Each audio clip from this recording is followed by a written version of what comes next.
Parshas Seitzei begins with a discussion of what happens when the Jewish people go out to war, all the details and how we fight against our enemies.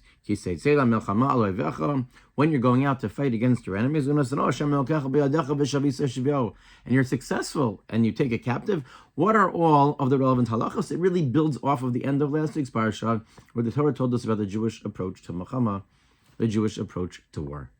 But many understand and many darshan, many explain homiletically that the psukim here are also it's coming to the personal battle that we all face, and it's probably even more so understood this way because we always read Parshas Seitzei during the period of Elul. And Elul is a time when we introspect, and it's time when we think about our battles that we fight with the Milchama, with the fight that we, each and every one of us, fight every single day. We have Yetzer Haras, we have desires, we have that which is trying to pull us in different directions and to pull us astray, and we're going to be fighting that war. And it's through that lens that many interpret the psukim, and I saw a fascinating, and such a true idea this week. When you're going out to battle against your enemy.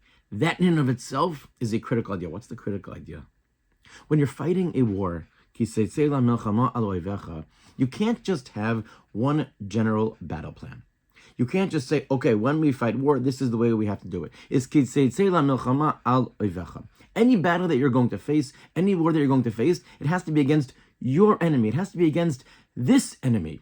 Because every enemy is going to fight against us differently. And we've had so many enemies throughout the centuries. And some are fighting against us on a religious level. And some are fighting against us, real wars, whether it's the Greeks, whether it's the Romans, whether it's the time of Achashverosh and Haman and Amalek. They're each fighting us. Some want to annihilate us. Some want to make sure the Greeks didn't care about killing us. They just wanted to make sure that we wouldn't have a religious persona. They wanted to persecute us. They wanted to fight against the Torah. There are different fights from different enemies. Even the enemies that we fight right now. We have an enemy that fights against us, who doesn't value life. There's no value of life. And that requires a completely different approach in terms of figuring out how it is that we can defeat the enemy.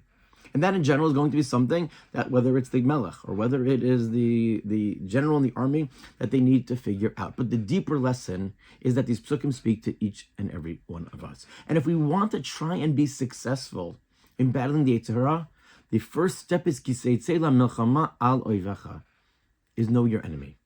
Know your weaknesses. Know what is difficult for you, because no two people have the exact same battles.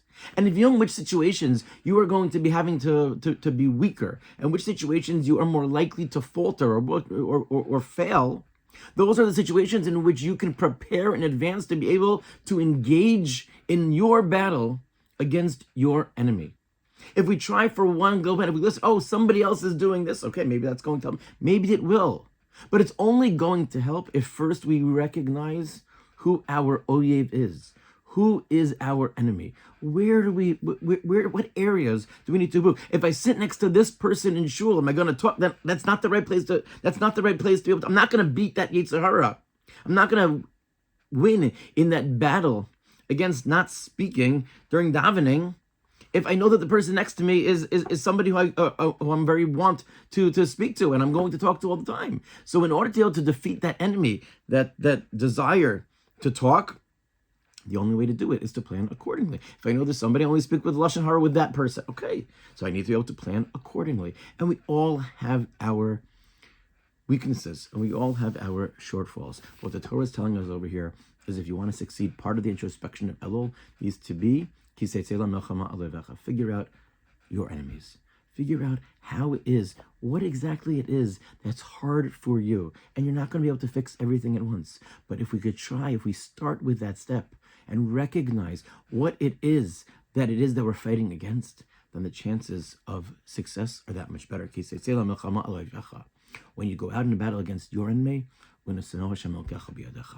then we can dive into Hashem and we can hope that Hashem gives us that enemy in our hands and we are successful in the introspection and the preparation that we need for the upcoming Yomim Noraim.